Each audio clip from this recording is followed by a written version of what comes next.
No surprise, Netanyahu and various other Israeli officials are upset about the ICC prosecutor's bid for an arrest warrant against Bibi Netanyahu and the defense minister. Bibi Netanyahu and various others in the Israeli government thinks that the Israeli government can commit whatever crime they want and that they shouldn't be punished for said crimes.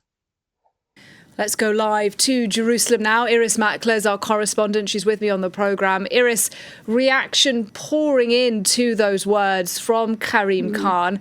Israeli leaders among them. Give us the latest on what's being said today. What we're hearing, I think, is pretty much outrage across the board in Israeli politics. We've heard from the leader of the opposition who says this is an indelible mistake and it cannot be allowed to stand, and turning to the US to look for its support. We've heard from Benny Gantz, who is currently a member of this government, a former military chief of staff himself, but not from Netanyahu's party.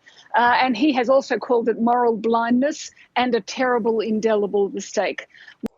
Moral blindness? How is it moral blindness to punish the Israeli government or to arrest their leaders for committing crime with people? We've heard from Israel's foreign minister, who is from Benjamin Netanyahu's party, who describes it as scandalous and tantamount to attacking the October the 7th victims all over again.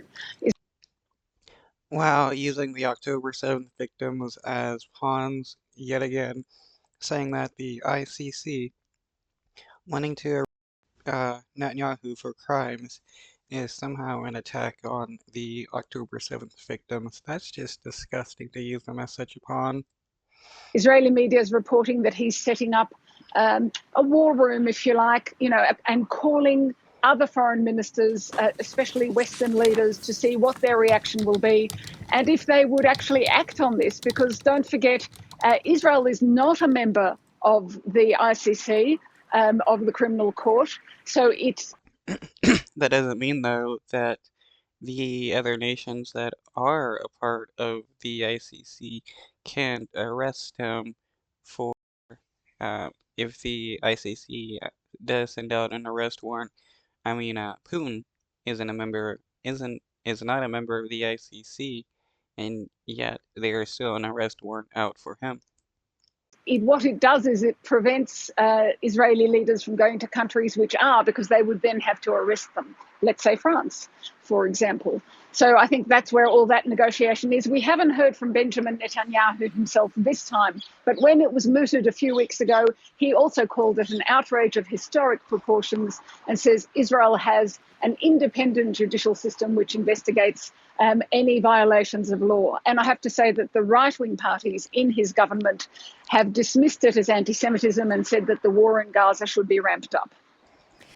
It's not anti-Semitic to issue an arrest warrant for people committing crimes.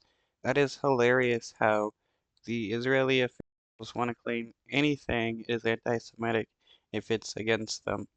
Iris, so that is the reaction today then from Israeli politicians across the political spectrum, outraged today. What about, though, from Palestinians, those in Hamas and also those in Fatah in the West Bank?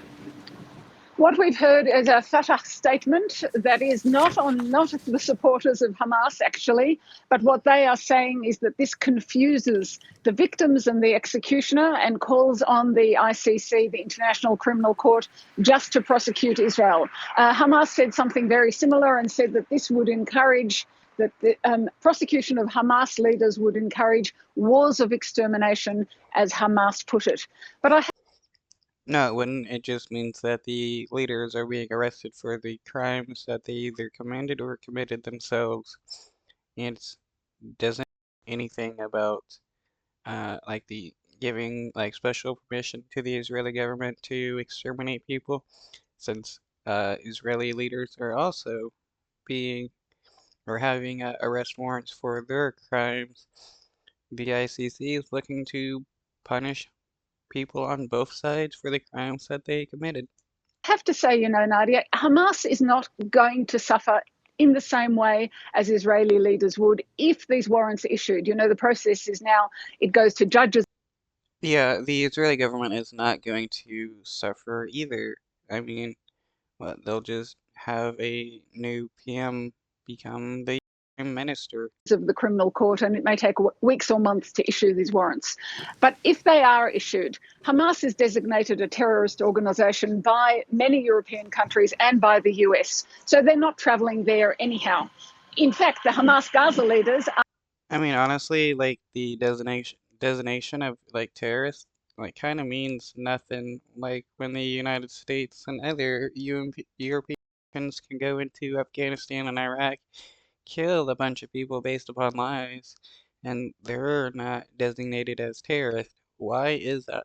Why is it only that certain nations can actually designate other groups as terrorists and something happens, but those nations can commit terrorism and not be designated as terrorists? Because the United States definitely should be designated as a terrorist organization or terrorist government, especially after the invasion of Afghanistan and Iraq, when it was found out to be based upon lies, because that is terrorism to invade a nation based upon lies and kill millions of people.